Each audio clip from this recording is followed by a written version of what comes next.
மணிவிளக்கில பிறந்த பிள்ளை மாயவாண்டின் உடலை மாட மணிவிளக்கு பிறந்த பிள்ளை மாயவாண்டி ராமத்துடன் உடலையோடு ராமத்தூரன் உடலையோடு சக்கராரி முன்னரோடு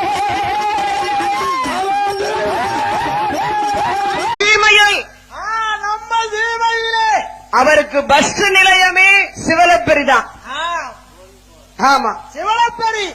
அந்த சிவலப்பெரி மாநகரத்திலே சிவலப்பெரி மாநகரத்திலே அந்த பரம்பரையாக ஆண்டு கொண்டிருக்கக்கூடிய சன்னியாசி கோனார் குடும்பத்திலே சன்னியாசி கோனார் குடும்பத்திலே மூவட்டங்கரையிலே குடிகொண்டிருக்காரின் வெட்டருவா மீசக்கார எட்டு வச்சு நடந்து வாரா பட்டி கச்ச கட்டிக்கிட்டு குதிரையில சீறி வாரா குத்தங்கொரை இங்க எது